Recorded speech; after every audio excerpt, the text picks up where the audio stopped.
ಎಲ್ಲ ರೈತ ಬಾಂಧವರಿಗೆ ಐಸಿಎಆರ್ ಕೃಷಿ ವಿಜ್ಞಾನ ಕೇಂದ್ರ ಜ್ಞಾನ ಕೇಂದ್ರ ಉತ್ತರ ಕನ್ನಡ ಶಿರಸಿಗೆ ಆತ್ಮೀಯ ಸ್ವಾಗತ. ಎಲ್ಲರಿಗೂ ನಮಸ್ಕಾರ. ಇವತ್ತಿನ ದಿವಸ ನಾವು ಕೃಷಿ ವಿಶ್ವವಿದ್ಯಾಲಯ ಧಾರವಾಡ ಉತ್ತರ ಕನ್ನಡ ಶಿರಸಿ ವತಿಯಿಂದ ಒಂದು ಜೈವಿಕ ಗೊಬ್ಬರಗಳ ಒಂದು ಪ್ರಾತ್ಯಕ್ಷಿಕೆಯನ್ನು ನಾವು ಮಾಡ್ತಾ ಇದ್ದೇವೆ. ಬಾಶಿ ಗ್ರಾಮ ಶಿರಸಿ ತಾಲೂಕಿನಲ್ಲಿ, ಇದು ಬನವಾಸಿ ಗ್ರಾಮ ಪಂಚಾಯತ್ ವ್ಯಾಪ್ತಿಗೆ ಬರ್ತಿದೆ. ಬಾಶಿ ಗ್ರಾಮ ಪಂಚಾಯತ್ ವ್ಯಾಪ್ತಿಗೆ ಬರ್ತದೆ ಶಿರಸಿ ತಾಲೂಕಲ್ಲಿ. ಸೊ ಇಲ್ಲಿ ಏನಪ್ಪ ಅಂದರೆ, ಈಗ ನೀವು ನೋಡಿರ್ಬೋದು, ಇತ್ತೀಚಿನ ದಿನಗಳಲ್ಲಿ ವಾತಾವರಣದಲ್ಲಿ ಸಾಕಷ್ಟು ವೈಪರೀತ್ಯ ಇದೆ, ಮಳೆ ಆಗೋದಿಲ್ಲ ಅಂತ ಸಾಕಷ್ಟಿತ್ತು. ಆದರೂ ಕೂಡ ಉತ್ತರ ಕನ್ನಡ ಜಿಲ್ಲೆಯಲ್ಲಿ ಮತ್ತು ಅದರಲ್ಲೂ ಈ ಬನವಾಸಿ ಭಾಗದಲ್ಲಿ ನೋಡಿದಾಗ ಮಳೆಗೆ ಅಷ್ಟೇನು ಕೊರತೆ ಇಲ್ಲ. ಮಳೆ ತುಂಬ ಚೆನ್ನಾಗಿ ಆಗ್ತಾ ಇದೆ. ಇಲ್ಲೆಲ್ಲ ನೀವು ನೋಡ್ಬೋದು, ಎಲ್ಲ ಕಡೆಯೂ ಕೂಡ ತುಂಬ ರೈತರು ಉತ್ಸಾಹದಿಂದ ನಾಟಿನೂ ಕೂಡ ಮಾಡ್ತಾ ಇದ್ದಾರೆ. ಎಲ್ಲ ಕಡೆ ಭೂಮಿ ತಯಾರಿ, ಹಲವಾರು ಸಿದ್ಧತೆ ಕಾರ್ಯಕ್ರಮಗಳು ಕೂಡ ಚೆನ್ನಾಗಿ ನಡೀತಾ ಇದೆ. ನಾವು ತಳಿನ ಪರೀಕ್ಷೆ ಮಾಡ್ತಿದ್ದೀವಿ, KHP11 ಅಂತ ಹೇಳಿ. ಇದು ಬೆಂಗಳೂರು ಕೃಷಿ ವಿಶ್ವವಿದ್ಯಾಲಯದಿಂದ ಬಿಡುಗಡೆ ಆಗಿರ್ತಕ್ಕಂಥ ತಳಿ. ಈ ತಳಿ ಇದು ಒಂದು ಬೆಂಕಿ ರೋಗ ನಿರೋಧಕ ತಳಿ. ಈ ಭಾಗದಲ್ಲಿ ಬೆಂಕಿ ರೋಗ ಭತ್ತದಲ್ಲಿ ಸರ್ವೇ ಸಾಮಾನ್ಯ. ಸೊ ಅದರಲ್ಲೂ ಕೂಡ ಈ ತಳಿ ಬೆಂಕಿ ರೋಗಕ್ಕೆ ನಿರೋಧಕವನ್ನು ಹೊಂದಿದೆ. ಅಷ್ಟೇ ಇಲ್ಲ, ನಾವಿಲ್ಲಿ ಒಂದು ಪದ್ಧತಿ ಪ್ರಾತ್ಯಕ್ಷಿಕೆಯನ್ನು ರೈಜೋಸ್ಪಿಯರ್ ಕನ್ಸೋರ್ಷಿಯಾ ಅಂತ, ಇಲ್ಲಿ ಹಲವಾರು ಜೈವಿಕ ಗೊಬ್ಬರಗಳನ್ನು ನಾವು ಬೇರಿನ ಉಪಚಾರ ಮಾಡಿ ಬಿತ್ತಬೇಕು ಅಂತ ಹೇಳ್ತೀವಿ. ಅವೆಲ್ಲ ಜೈವಿಕ ಸೂಕ್ಷ್ಮಾಣು ಜೀವಿಗಳನ್ನು ಒಂದೇ ಇದರಲ್ಲೇ ಹಾಕಿ ಅದನ್ನು ದ್ರವ ರೂಪದಲ್ಲಿ ಬಿಡುಗಡೆ ಮಾಡಿದರೆ ಅದನ್ನು ಏನು ಹೇಳ್ತೀವಿ, ರೈಜೋಸ್ಪಿಯರ್ ಕನ್ಸೋರ್ಷಿಯಾ ಅಂತ ಹೇಳ್ತೀವಿ.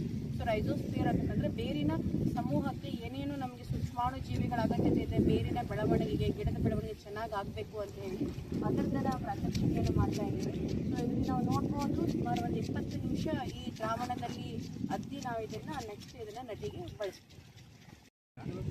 ಇವತ್ತು ನಾವು ಆಲ್ರೆಡಿ ನಮ್ಮ ಮೇಡಮ್ ಅವರು ಮಾಹಿತಿ ಪ್ರಕಾರ ಈ ಒಂದು ಭತ್ತದ ಸಸಿಗಳಿಗೆ ನಾವು ಬೇರಿನ ಉಪಚಾರ ಅಂತ ಮಾಡ್ತಾ ಇದ್ದೇವೆ. ಸೊ ಬೇರಿನ ಉಪಚಾರ ಅಂದ್ರೆ ಅರ್ಥ ಏನಪ್ಪಾ ಅಂತಂದ್ರೆ, ಆ ಬೇರಿಗೆ ನಾವು ಈ ಸೂಕ್ಷ್ಮಾಣು ಜೀವಿಗಳನ್ನು ಒದಗಿಸಿ ಆ ಬೇರುಗಳ ಮೂಲಕ ನಾವು ಆ ಬೆಳೆಗೆ ಒಂದು ಶಕ್ತಿವರ್ಧಕವಾಗಿ ನಾವು ನಿರ್ಮಾಣ ಮಾಡುವಂತಹ ಒಂದು ಪದ್ಧತಿಗೆ ನಾವು ಬೇರಿನ ಉಪಚಾರ ಅಂತ ಕರೀತೀವಿ. ಈ ಒಂದು ಬೇರಿನ ಉಪಚಾರವನ್ನು ನಾವು ವಿವಿಧ ರೂಪದಲ್ಲಿ ಮಾಡ್ತಾ ಉಂಟು. ಅದರಲ್ಲಿ ಫಸ್ಟ್ ಹೇಳ್ಬೇಕಂತಂದರೆ ರಾಸಾಯನಿಕ ರೀತಿಯಿಂದ ಒಂದು, ಜೊತೆಗೆ ಜೈವಿಕ ರೀತಿಯಿಂದ ಒಂದು. ಸೊ ಮುಖ್ಯವಾಗಿ ಈ ಒಂದು ಸಂದರ್ಭದಲ್ಲಿ ನಾವು ಪದ್ಧತಿ ಪ್ರಾತ್ಯಕ್ಷಿಕೆಯಲ್ಲಿ ಈ ಜೈವಿಕ ಒಂದು ಕನ್ಸೋರ್ಷಿಯಂ ಅಂತ ಕರಿತೀವಿ, ರೈಜೋಸ್ಪಿಯರ್ ಕನ್ಸೋರ್ಷಿಯಾ ಅಂತ ಕರಿತೀವಿ. ಸೊ ಈ ಒಂದು ರೈಜೋಸ್ಪಿಯರ್ ಕನ್ಸೋರ್ಷಿಯಾದಲ್ಲಿ ಏನಿರುತ್ತೆ ಅಂತಂದರೆ, ಮಾಡುವಂತಹ ಸೂಕ್ಷ್ಮ ಜೀವಿಗಳು ಇರ್ತವೆ. ಸೊ ಯಾವುವು ಅಂತಂದರೆ, ಮುಖ್ಯವಾಗಿ ಅಜೋಸ್ಪಿರ್ಲಮ್ ಅಂತಹ ಒಂದು ಸೂಕ್ಷ್ಮಾಣುಜೀವಿ, ಜೊತೆಗೆ ಈ ಒಂದು ರಂಜಕವನ್ನು ಕರಗಿಸುವಂತಹ ಸೂಕ್ಷ್ಮಾಣುಜೀವಿ, ಅದಾದ ಮೇಲೆ ಈ ಒಂದು ಪೊಟ್ಯಾಷಿಯಮನ್ನು ಕರಗಿಸುವಂತಹ ಸೂಕ್ಷ್ಮಾಣುಜೀವಿ, ಜೊತೆಗೆ ಈ ಒಂದು ರೋಗವನ್ನು ತಡೆಗಟ್ಟಿಕೊಳ್ಳುವಂತಹ ಶಕ್ತಿ ಉಂಟು ಮಾಡುವಂತಹ ಈ ಸುಡೋಮೊನಾಸ್ ಅನ್ನುವಂತಹ ಈ ಒಂದು ಸೂಕ್ಷ್ಮಾಣುಜೀವಿಗಳು. ಸೊ ಈ ಎಲ್ಲ ಸೂಕ್ಷ್ಮಾಣುಜೀವಿಗಳನ್ನು ಅವರು ಕ್ರೋಢೀಕರಣ ಮಾಡಿ ಅವುಗಳನ್ನು ಒಂದು ದ್ರವ ರೂಪದಲ್ಲಿ ಒಂದು ಗೊಬ್ಬರದ ರೀತಿಯಲ್ಲಿ ನಿರ್ಮಾಣ ಮಾಡಿರ್ತಾರೆ, ಜೈವಿಕ ರಸಗೊಬ್ಬರ. ಈ ಒಂದು ರೈಜೋಸ್ಪಿಯರ್ ಕನ್ಸೋರ್ಷಿಯಂ ಅಂತಕ್ಕಂಥದ್ದನ್ನು ನಾವು ಭತ್ತದ ಬೇರುಗಳಿಗೆ ಉಪಚಾರ ಮಾಡುವುದು. ಸೊ ಯಾವ ರೀತಿ ಇದು ಉಪಚಾರ ಮಾಡುವ ಪದ್ಧತಿ ಅಂತಂದರೆ, ಈ ಒಂದು ಭತ್ತದ ಒಂದು ಬೇರುಗಳ ಸಸಿಗಳನ್ನು ನಾವು ನಾಟಿ ಮಾಡುವ ಪೂರ್ವ ಏನು ಮಾಡಬೇಕಂತಂದರೆ, ಸುಮಾರು 100 ml ಇರ್ತಕ್ಕಂತಹ ಈ ಒಂದು ದ್ರವ ರೂಪದ ಗೊಬ್ಬರವನ್ನು 1 ಲೀಟರ್ ನೀರಿಗೆ ನಾವು ಮಿಶ್ರಣ ಮಾಡಿಕೊಂಡು ಆ ಒಂದು ನೀರನ್ನು ಈ ಭತ್ತದ ಬೇರುಗಳನ್ನು ಸುಮಾರು 15ರಿಂದ 20 ನಿಮಿಷಗಳ ಕಾಲ ಇದರಲ್ಲಿ ಹಾಕಬೇಕು. ಸೊ 15ರಿಂದ 20 ನಿಮಿಷಗಳ ಆದ ನಂತರ ಏನಾಗುತ್ತೆ ಅಂತಂದರೆ, ಇದರಲ್ಲಿರ್ತಕ್ಕಂತಹ ಸೂಕ್ಷ್ಮಾಣು ಜೀವಿಗಳು ಆ ಒಂದು ಬೇರುಗಳ ಮೂಲಕ ಒಳಗಡೆ ಪ್ರಸರಣವಾಗುತ್ತಪ್ಪ ಅಂತಂದರೆ, ಮುಖ್ಯವಾಗಿ ಇದರಲ್ಲಿ ಬರುವಂತಹ ಅಜೋಸ್ಪಿರ್ಲಮ್ ಅಂತಹ ಒಂದು ಅಣುಜೀವಿ ಯಾವ ರೀತಿ ಸಹಾಯ ಮಾಡುತ್ತಂತಂದರೆ, ಬೇರುಗಳನ್ನು ವೃದ್ಧಿ ಮಾಡಲಿಕ್ಕೆ ಅನುಕೂಲ ಆಗುತ್ತೆ.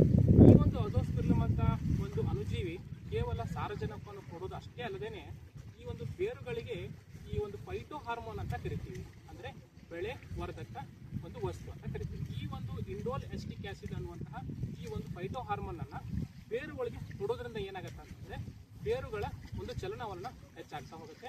ಜೊತೆಗೆ ಬೇರುಗಳು ನೀರಿನ ಮೂಲವನ್ನು ಚೆನ್ನಾಗಿ ತೆಗೆದುಕೊಂಡು ಬೆಳವಣಿಗೆ.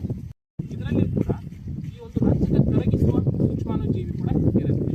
ಸೊ ಅದು ಏನು ಸಹಾಯ ಮಾಡುತ್ತಪ್ಪ ಅಂತಂದರೆ, ಭೂಮಿಯಲ್ಲಿರ್ತಕ್ಕಂತಹ ರಂಜಕ ಕರಗದ ಸ್ಥಿತಿಯಲ್ಲಿದ್ದಾಗ ಈ ಒಂದು ಸೂಕ್ಷ್ಮಾಣು ಜೀವಿ ಏನು ಮಾಡುತ್ತಪ್ಪ ಅಂತಂದರೆ, ಬೇರುಗಳ ಮೂಲಕ ಅದರಲ್ಲಿ ಸಮೀಪ ಇರ್ತಕ್ಕಂತಹ ರಂಜಕವನ್ನು ಕರಗಿಸಿ ಬೇರುಗಳಿಗೆ ಹೀರಲ್ಪಟ್ಟು ಆ ಒಂದು ಬೆಳವಣಿಗೆಗೆ ಚೆನ್ನಾಗಿ ಕೊಡಲಿಕ್ಕೆ ಅನುಕೂಲ ಆಗುತ್ತೆ. ಅದೇ ರೀತಿಯಾಗಿ ನೋಡಿದ್ರೆ, ಈ ಒಂದು ಪೊಟ್ಯಾಷಿಯಂ ಕರಗಿಸುವ ಅಂತಂದರೆ ಮಣ್ಣಿನಲ್ಲಿರ್ತಕ್ಕಂಥ ಪೊಟ್ಯಾಷಿಯಮು ಅದು ಇನ್ಸಾಲ್ಯುಬಲ್ ಫಾರ್ಮ್ ಇದ್ದಾಗ ಅದನ್ನು ಕರಗಿಸಿ ನಮ್ಮ ಒಂದು ಭತ್ತದ ಬೆಳೆಗೆ ಕೊಡಲಿಕ್ಕೆ ಸಹಾಯ ಆಗುತ್ತೆ. ಸೊ ನಿಮ್ಗೆ ಆಲ್ರೆಡಿ ಗೊತ್ತೇ ಇದೆ, ಪೊಟ್ಯಾಷಿಯಮ್ ಅಂತಂದರೆ ಅದು ಒಂದು ಡ್ರೌಟ್ ಟಾಲರೆನ್ಸ್ ಅಂತ ಕೊಡುವಂತಹ ಒಂದು ಪೋಷಕಾಂಶ. ಅಂದರೆ ಪೊಟ್ಯಾಷಿಯಮಿಂದ ಈ ಒಂದು ಯಾವುದೇ ಒಂದು ಬರ ನಿರೋಧಕ ಶಕ್ತಿಯನ್ನು ಪಡೆದುಕೊಳ್ಳಲಿಕ್ಕೆ ಸಾಧ್ಯ ಆಗುತ್ತೆ. ಸೊ ಇದರ ಜೊತೆಗೆ ಕೂಡ ಈ ಒಂದು ಸುಡೋಮೋನಾಸ್ ಅನ್ನುವಂತಹ ಒಂದು ರೋಗನಾಶಕವಾಗುವಂತಹ ಒಂದು ಅಣುಜೀವಿ ಕೂಡ ಇದರಲ್ಲಿದೆ. ಸೊ ಅದರಿಂದ ಏನಾಗುತ್ತೆ ಅಂತಂದರೆ ಮುಂಬರುವಂತಹ ಆ ಸಸಿಗಳು ಈ ಒಂದು ಯಾವುದೇ ಒಂದು ಬೆಂಕಿ ರೋಗ ಇರ್ಬೋದು, ಯಾವುದೇ ಒಂದು ರೋಗವೂ ಕೂಡ ಆ ಒಂದು ಬೆಳೆಯನ್ನು ತಡೆದಿಟ್ಟುಕೊಂಡು ಅದರ ಒಂದು ಚಲನವಲನಗಳ ಚೆನ್ನಾಗಿ ಬೆಳೆದು